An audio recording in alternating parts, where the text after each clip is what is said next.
मोदी ने संविधान पर चर्चा का जवाब देते हुए कहा 75 साल की उपलब्धि असाधारण है। महान उपलब्धि के लिए नागरिकों को नमन।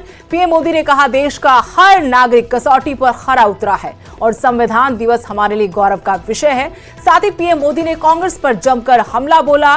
कहा कि संविधान के जब 25 साल पूरे हुए तो देश में आपातकाल लगाया गया था, देश को जेल खाना बना दिया गया था, नागरिकों के अधिकार छीन लिए गए थे, प्रेस की स्वतंत्रता पर हमला किया गया। कांग्रेस के माथे का ये पाप कभी धुलने वाला नहीं है। इसके साथ ही पीएम ने वन नेशन वन ग्रिड पर कहा कि कई बार ऐसा हुआ कि देश के एक हिस्से में बिजली होती थी लेकिन उसे आपूर्ति नहीं होती थी, इसलिए दूसरे हिस्से में अंधेरा रहता था। पिछली सरकार के दौरान हमने देखा कि सुर्खियों के जरिए दुनिया के सामने भारत को बदनाम किया जा रहा था। हमने वो दिन भी देखे हैं, इसलिए एकता के मंत्र के साथ और संविधान की भावना को कायम रखते हुए हमने वन नेशन वन ग्रिड को पूरा किया। इसलिए आज भारत के सभी कोनों में निर्बाध तरीके से बिजली आपूर्ति हो रही है। हम आपको विंडो के जरिए दिखा रहे हैं कैसे पीएम मोदी ने इस दौरान न सिर्फ देश की उपलब्धियां गिनवाई बल्कि विपक्ष को भी आड़े हाथों लिया। भारत का लोकतंत्र, भारत का गणतांत्रिक अतीत बहुत ही समृद्ध रहा है, विश्व के लिए प्रेरक रहा है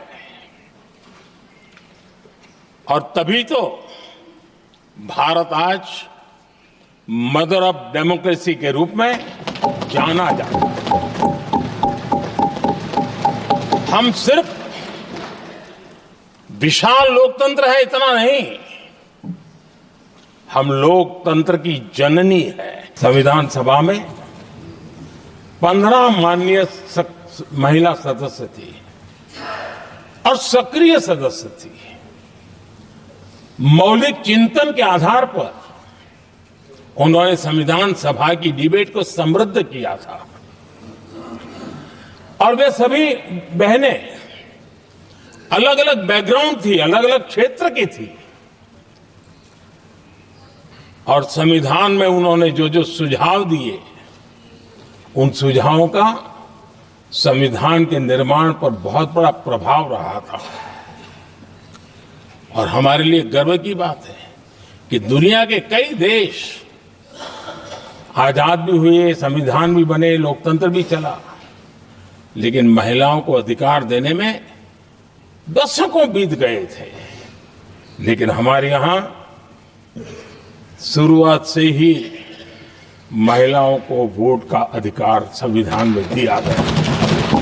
एकता के मंत्र को लेकर के संविधान की भावना को जीने वाले हम लोगों ने वन नेशन वन ग्रिड को परिपूर्ण कर दिया और इसलिए आज बिजली के प्रवाह को निर्विरोध रूप से हिंदुस्तान के हर कोने में ले जाया जा सकता है।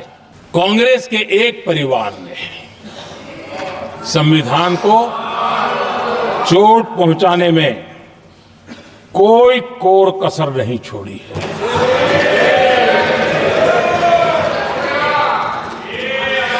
और मैं इसलिए एक परिवार का उल्लेख करता हूं कि 75 साल की हमारी यात्रा में 55 साल एक ही परिवार ने राज किया है।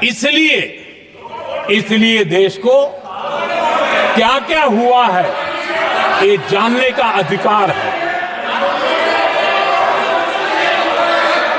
और इस परिवार के कुविचार, कुरीति, कुनीति, इसकी परंपरा निरंतर चल रही है। हर स्तर पर इस परिवार ने संविधान को चुनौती दी है। अगर आप हमारी नीतियों को देखेंगे, पिछले 10 साल देश की जनता ने हमें जो सेवा करने का मौका दिया है, हमारी निर्णयों की प्रक्रिया को देखेंगे तो भारत की एकता को मजबूती देने का निरंतर हम प्रयास करते रहे हैं। आर्टिकल 370 देश की एकता में रुकावट बना पड़ा था, दीवार बना पड़ा था। देश की एकता हमारी प्राथमिकता थी, जो कि हमारी संविधान की भावना थी, और इसलिए धारा 370 को हमने जमीन पर अब बात करते